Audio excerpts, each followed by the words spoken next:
Welcome to With All Due Respect. This is a podcast for women over 40 who are looking for sane, frank advice about their health and wellness, especially through and after menopause.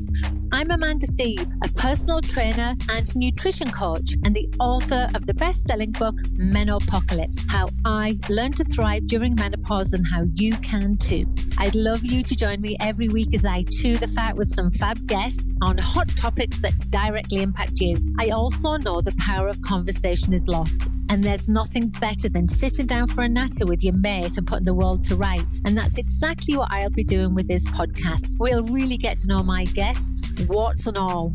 I've made it my mission to help you by exploding a few myths and presenting you with plain, simple facts. These inspiring conversations will hopefully empower you to be a healthy, strong, resilient bitch, just like me. Before we get started, don't forget to hit subscribe and leave a review, and then visit me at amandathebe.com. And now let's get started on today's show.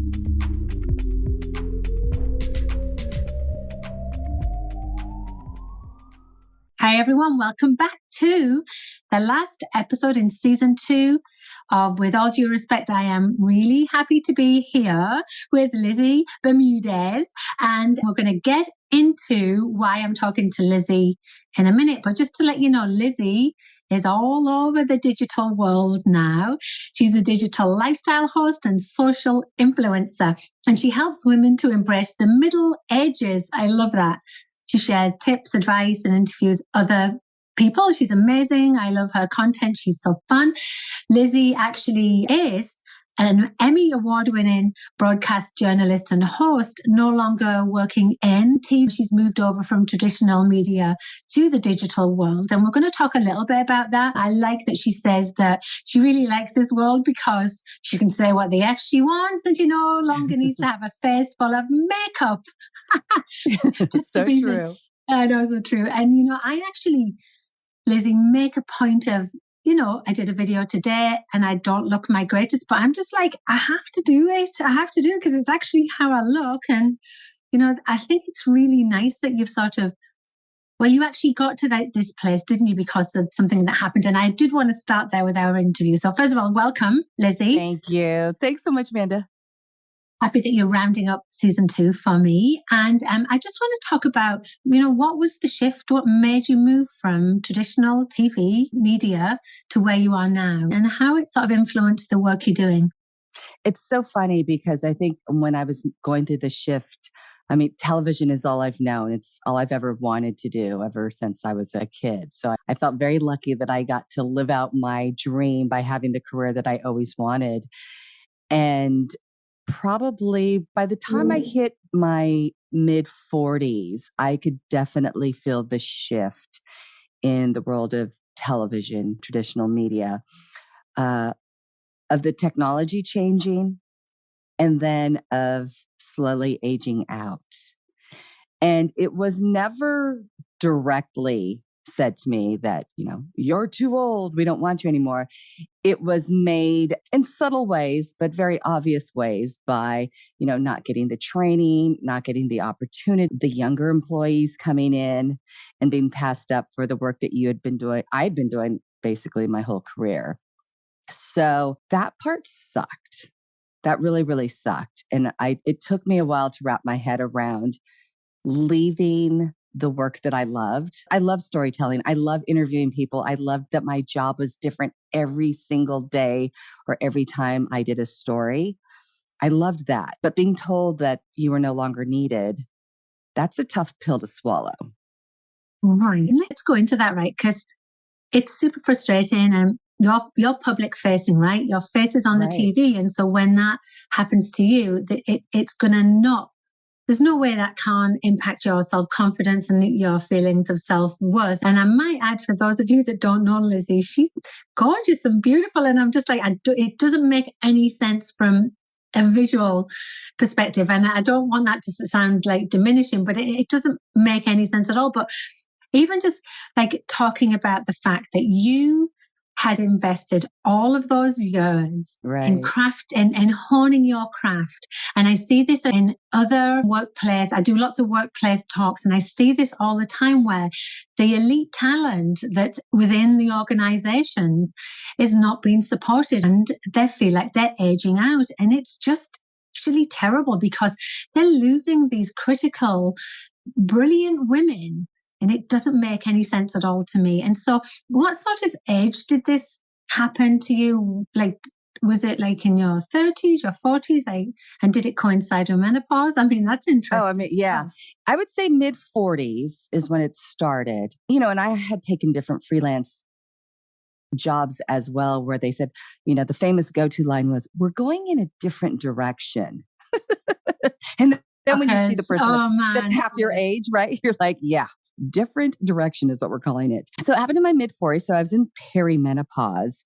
And I would say from like 45 to 49-ish, 50 is when I definitely felt that, you know, less and less work opportunities. And what's crazy is I've always been very, very interested in social media and technology. So I'm self-taught. So whenever there was a new social media platform, a new form of technology, I would teach myself because I always wanted to be on top of the trends and keep my skill set up to date. That didn't matter. You know, they couldn't use the excuse that, well, you don't know the technology or you're not on social media, because I was.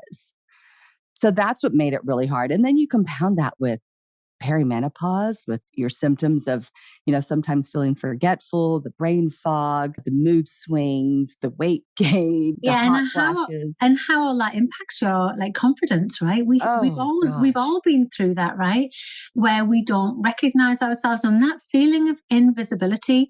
I felt it even.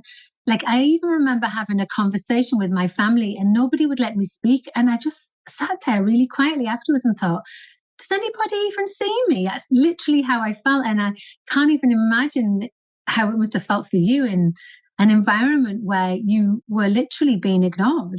Yeah. I mean, I ended up in therapy. I got depressed. I really, really did. It kicked my ass because I had put so much of myself into the work that I was doing. And then it was basically like, you've been erased. It really was like that. I wish I could say, no, it wasn't that bad. It sucked. It really did.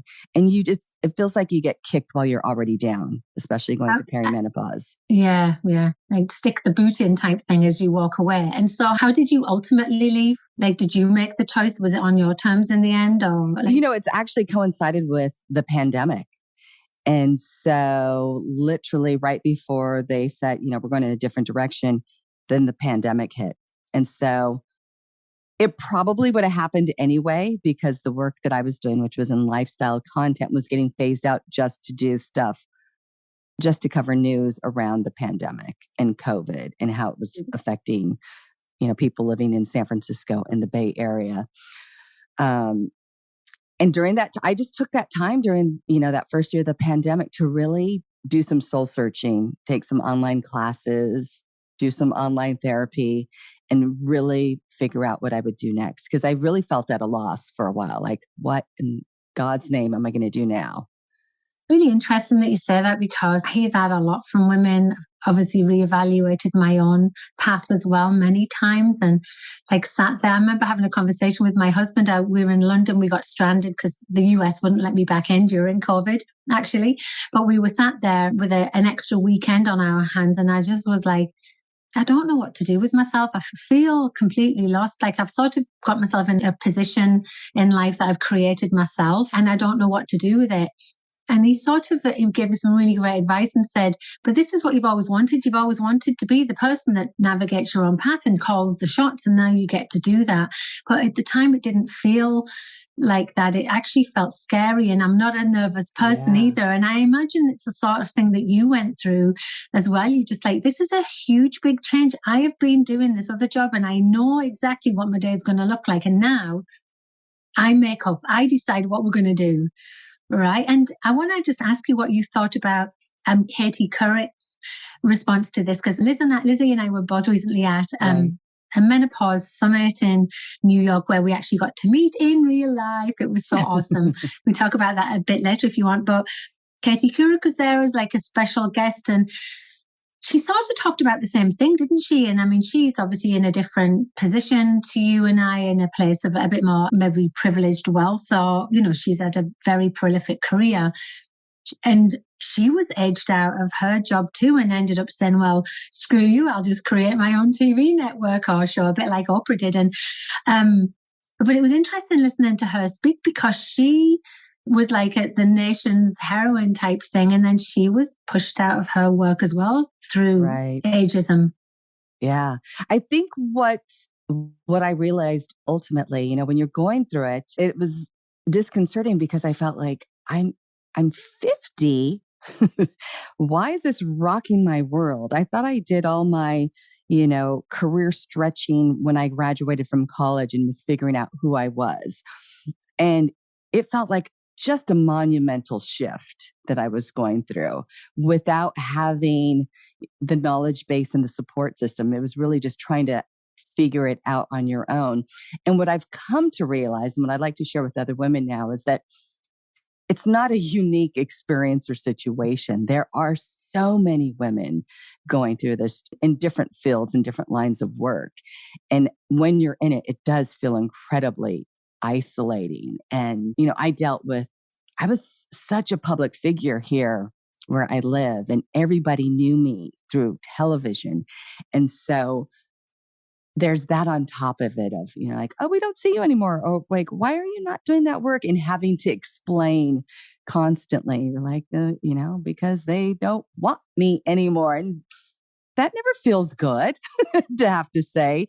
So it really takes a really huge mindset shift that you can really go and create whatever it is that you want now, you know, which is like you. It's something that I always wanted. I just didn't have the balls to do, Amanda. And then it was presented with this opportunity. And I was like, okay, it's go time. Now you have the chance.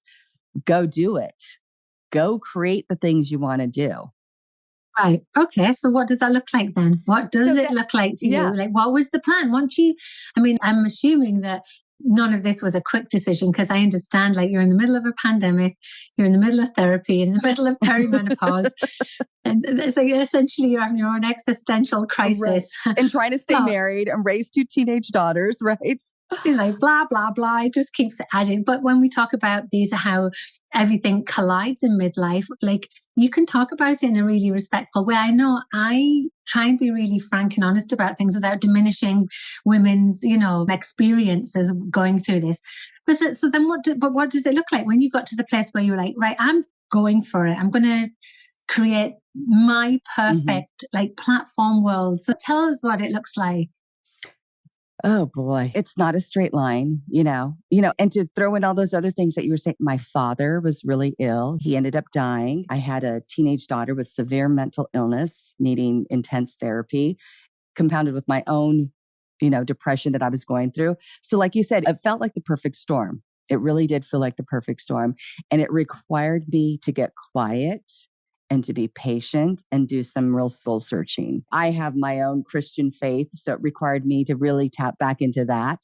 You know, a lot of prayer and meditation and soul searching, listening to a lot of podcasts, self-help books, and then just researching other women that I was looking at into and saw the work that they were doing, and just try to see what were the steps that they took to get where they are now. And like you said, Katie Couric was an example, Maria Shriver. These were all really notable women that worked in national broadcasts who are now creating their own media entities. Soledad O'Brien was another example. And I said, okay, this is your chance to do what you want to do.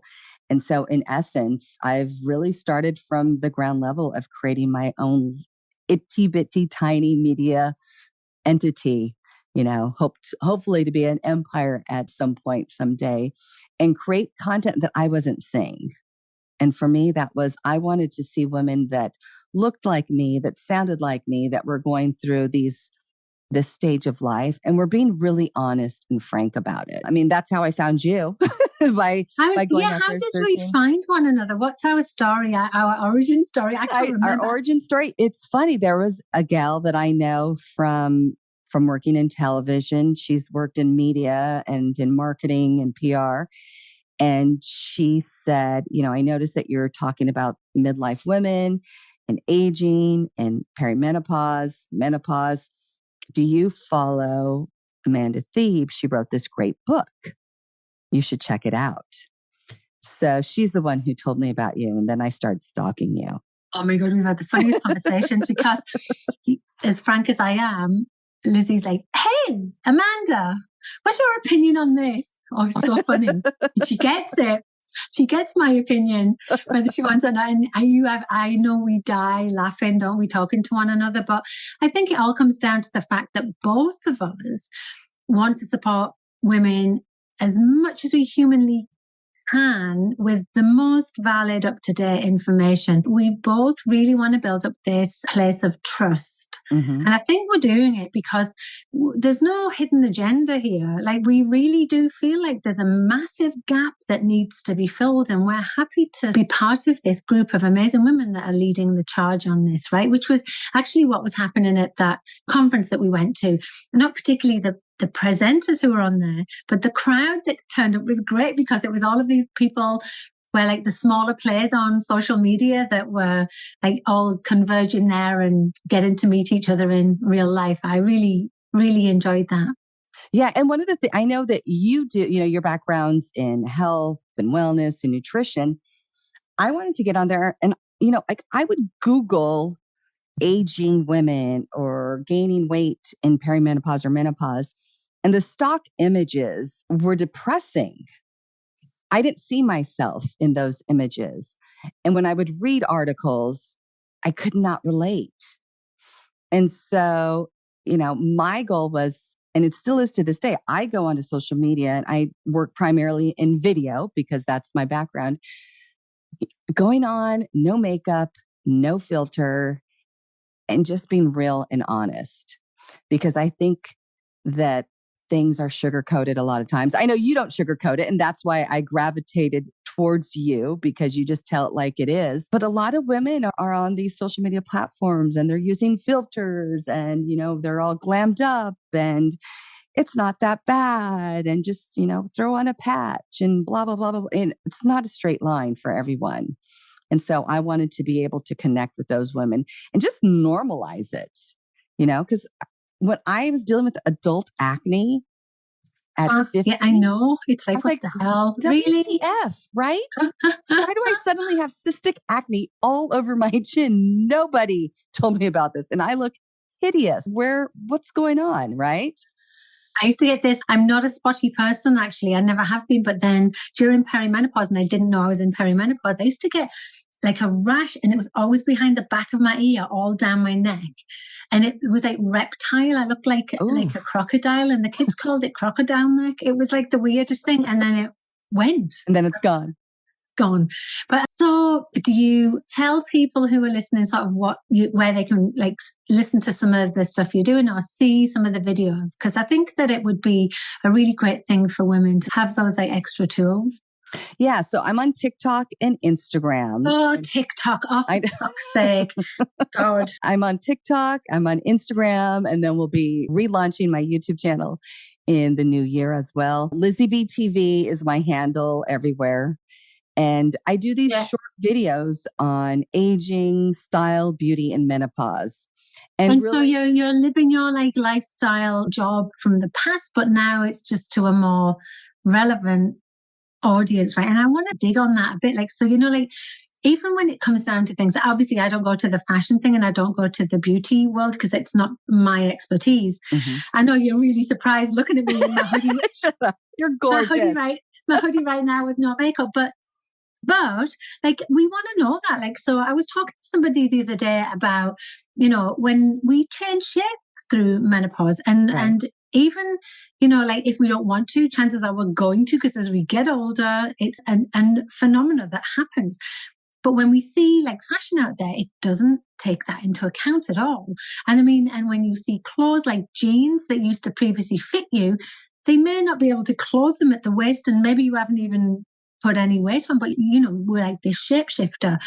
And I think that it would be just so great if, like, some of the people out there that were talking about fashion just had these really real conversations and said, hey, this style's way better for you because of, the potential new shape you've got. It's going to be more comfortable, rather than encouraging women to stay thin and then put these jeans on that literally, cut them in half and feel terrible. And I just think that there's so much scope to support women in this time of life, and we don't see it at all, do we? It's so funny. One of the videos I'm working on is I have this little discussion debate with my husband all the time when he sees this growing stack of jeans in my bedroom that I can no longer fit into, right? I'm I won't count. It's horrific. And then I give them to my daughters, or I give them to my girlfriends, and then I'm like, okay, I'm going up another size. I'm finally reaching that point where it's like, all right, Lizzie, instead of holding on to these jeans, or instead of going out and buying another pair of jeans, what else can you wear instead of beating yourself up because you no longer fit into them?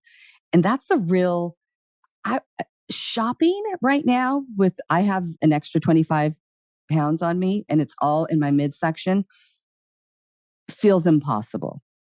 I wish I was exaggerating, but when you're 5'3", I need maternity wear basically right now. It's all in my gut. And shopping for this figure and this type of weight and body shape I'm in right now, it's really difficult. And I think I know a lot. I live in a major city. I've always been very fashion conscious. I'm into style. I'm into trends. I'm always reading that stuff.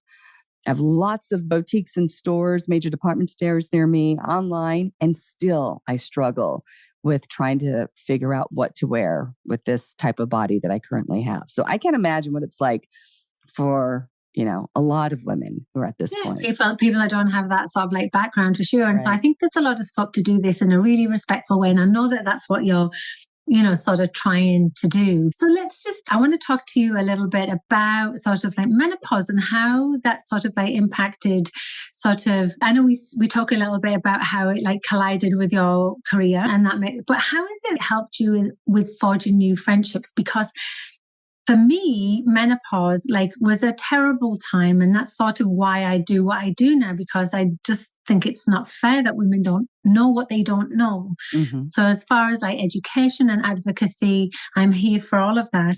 What's happened to me on a personal perspective is people like you, all of these women that are now really openly, candidly talking about their experiences are coming together. And it's just been, for me, very rewarding. And especially coming from the fitness industry, where a lot of the time there's a lot of conflict and a lot of competition. And I'm finding this time personally to be one of no competition, but lots of camaraderie almost. Yeah. Are you finding the same thing? Yes. And it's so funny because with the background in TV, it was the opposite. It was awful. It was awful.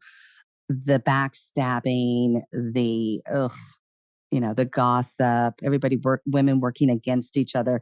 That was never coming up in that line of work, and working amongst other women was not pleasant, to be honest. But this has been the complete opposite. And I think age, wisdom, life experience has something to do with it. But I find it, I was just talking to my podcast partner about going to that menopause conference or just reaching out to other, creators, content creators. And there's just this, it's like everybody wants to help everyone out. And I think you reach this point in life and you realize, coming from a place of abundance is so much healthier. There's plenty to go around. Don't have a closed mindset. We can all help each other and all get to where we want to go by working together.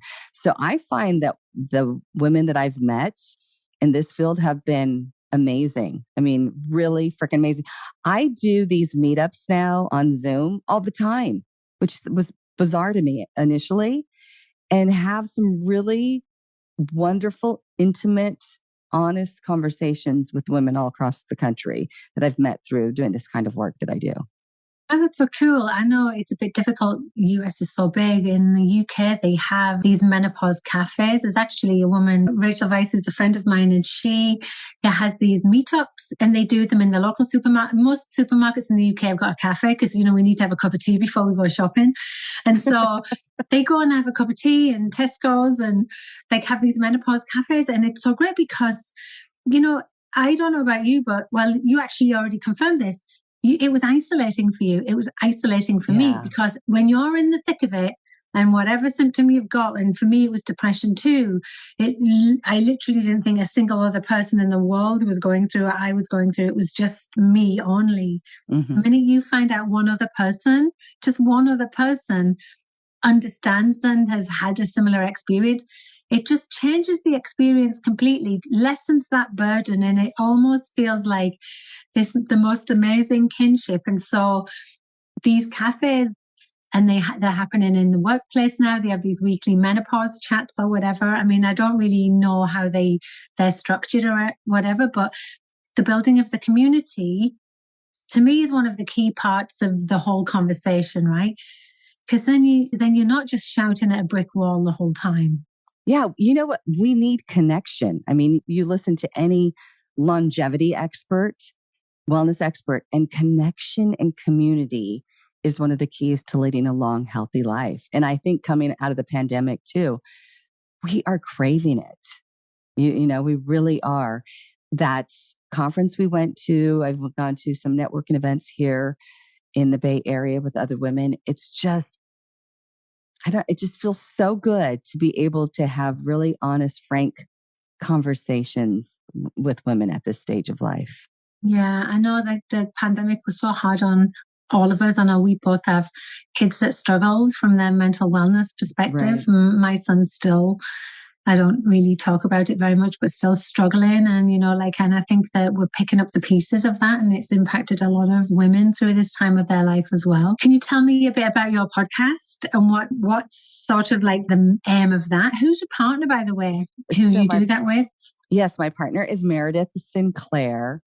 And her expertise is the art of play. It's funny. We found each other when we were mom blogging. I'm an OG mom blogger. We were doing video blogging. Oh my God, that's years so funny. ago when we had our firstborns. So I've known her for years. We used to go to these mom blogging conferences together and be roommates. And I think it was just an excuse for us to have a few cocktails and go dancing and laugh a lot. So we've always said, you know, we're going to do something together. We're going to do something together. It just never quite worked. And now that we're both at midlife and technology is so advanced, you can basically be anywhere. We're like, we need to do it. We need to do a podcast. So I finally talked her into doing it. And we really wanted to come at it with a different perspective. There are, we all know there are a ton of podcasts out there, but we wanted to really be rooted in fun, keeping it fun, keeping it playful, and really flip it. You know, you hear so much crap about how difficult this stage of life is. We've shared some of that right here, that we really wanted to come from, okay, we know there's this and that's tough, but like, how do we make it better? How do we push through it and still have some fun? You know, people ask me, well, what's your key? What's the one thing you tell people? I'm a laugher. You know that. Anybody who knows me, a day is not complete without a good belly laugh. I live for laughing. My kids say I'm horribly embarrassing because I'm a loud laugher. If you're sitting next to me, I'm going to hit you because I'm a physical laugher. But laughing and joy, like that is such a key part of, I think, getting through this stage of life and living long, right? So we wanted to come and talk to people and talk to women about kind of getting out of your head, getting out of the funk, and doing things that are going to kind of kickstart you to finding the joy again, finding some fun when you're going through this middle part of life. So it's called Our Halftime Show, you know, because when you're watching a football game and, you know, one team is down, one team is up, everybody's looking really, really forward to the performance in the middle of the show. Things can change. The trajectory can change when the game starts. So that's we did kind of like this play on the theme of sports. So it's called Our Halftime Show, and we'll be launching in the new year. You know what? I really love that because I talk about that from a fitness perspective, because for all, I'm a strength coach and I really would like all women to do strength training. I understand that there are limitations and even accessibility issues to getting started. And I mean from a getting in your own way type of perspective as well. Like, can't do it, I don't know how to start, all of those things that happen. And I'm all about like bringing fun back. Like, actually, we know from a motivational standpoint, doing exercise, and so this clearly translates over into other parts of our life, that if we do something that we enjoy, we're going to do it again. Like when you want new habits, do a new habit that is actually going to be easy to do, that's actually fun, and you're going to do again, because then if you keep doing it again consistently, then you're going to keep showing up. And that's literally the key for success in most wellness worlds. And but the joy part of it, people forget about that. It's okay to just fuck around in the gym. Yes. Try something new. Go on the monkey bars with your kids and fall off and hurt yourself when you fall and land on your ass. And like when we used to do stuff like that, go to the water park with your kid and go down the slide head first. Like, be silly. It's so funny. I get asked by a few friends, they're like, so what would you suggest for fun? I grew up with parents that were very youthful and a lot of fun, and they were pranksters. And so I don't know if it was inherited, but I've always been that way with my girls and my family. Like, if I'm going to go out with my sisters or my cousins, my mom, we're going to have fun. We're going to hang out with girlfriends or other couple in the city. We're going to have fun. Like, that is the prerequisite for a night out. And so I've just have always made it front and center as, kind of one of my mantras, one of the pillars of my life is finding the fun, having the good laugh. And I'm realizing that that's not natural for a lot of people. They're either very serious or never felt like they had permission. My oldest daughter always gets embarrassed and she goes, I don't want to look stupid, or I don't want to look silly, or I don't want people to think Well, that's the world we live in now, though, isn't it? Because everyone's a critic on social media, right? Yeah. And so I'm working with her to, okay, so you don't have to, be as loud as your mom and, fold over and cross your legs when you're laughing, but you can still giggle and do something that lights you up. It's just like, it's food for the soul. Yeah. That's how I think of it. Happiness and fun and joy look different for everyone. Right. I'm married to a very, very serious man, and it's different for all of us. He's not silly like I am, and he never will be, but he can still be happy and joyful, right? And I think that, there's times through our midlife when it feels like that's not accessible. I know both of you and I have had depression, and there's times when you wake up and you think, I just can't keep living like this. It doesn't feel like me. Right. I remember waking up going, I just want to be like I used to be. Like, I used to just wake up and just seize in the day, and I'd forgotten how to do that. I actually would like to sort of like say to women that, if that's the situation, go get help and get therapy, go to your doctor. You may need pharmaceuticals. Also know that, typically those type of things sort of do improve through menopause. I'm definitely back to where I used to be. Mm-hmm. 4 years now I'm into post-menopause. And I think that that's something, I always think menopause is a tunnel, not a cave, right? You're looking through the lens and keep going. And I think you really have to be open to taking everything in and realizing that it's I think I always tell people I'm at Lizzie B 2.0 right now. Yeah, I feel like I've led this first half of my life. And before, when I was kind of stuck in my old ways, I used to think, oh my God, the best days of my life are behind me. I'm getting old. I'm looking, got more wrinkles, my kid, all this stuff. And now it's completely flipped. Inside my head, all my energy has changed. And I say, God willing, I've got so many more years ahead of me. And I'm excited to see what I'm going to do next and what's ahead of me and the experiences that I'm going to get as I age. That took some soul searching. That took a little time to get there. But I love this stage of life it feels so new and refreshing. Like, once you can kind of get out of your own way and out of your own head, don't you feel limitless? I couldn't have said it better. It's exactly how I feel. And I think that really gives hope to people that don't quite feel like that. But it was a lot of work for me. Oh, yeah. I'm not going to sugarcoat it. Yeah. There were many days where I would put the covers over my head and go, can I just stay here? This sucks. Like they don't want me in the work that I've always done that I love. I don't look the same. I don't feel the same. My kids were at school all day. Yeah, it sucked. One of the things my therapist always has me do is find one thing that makes you laugh or brings you joy. And it can be a little thing. And he said, start small. Start small. Just look for that. And there's an actor in the UK that lost his wife, and he's pretty vocal about it. And he keeps saying that the advice his wife gave as she was, leaving before she died was that when I go, I want you every day to find a little bit of happiness. And I just thought that was so nice. And that's something that, we can all try and do, right? Yeah. So you know what, Lizzie, we've come to the end. I'm so happy that you've come on. I want to apologize. I meant to say, I've sort of lost my voice. It's coming back. Don't worry. I've been sick for a month and I'm coming to the end of it. I feel great now, but I just sound terrible and look terrible, but it's all turning. Not at all. Not at all. So I apologize about that, but I really, really enjoyed our conversation, and I really recommend that you go and hunt Lizzie down. And she's just a really great resource, and especially if you want uplifting. Thank you for what you're doing. Oh, thank you, Amanda. And thank you for being so open-hearted and generous with your time and your wisdom. Every time I reach out to you. Every time. Oh my God. I know. We should publish a book with our messages and people will be like, oh my God. Can you imagine us like going to the pub and having a few cocktails together? We'd literally solve all of the world's problems. We would, yeah.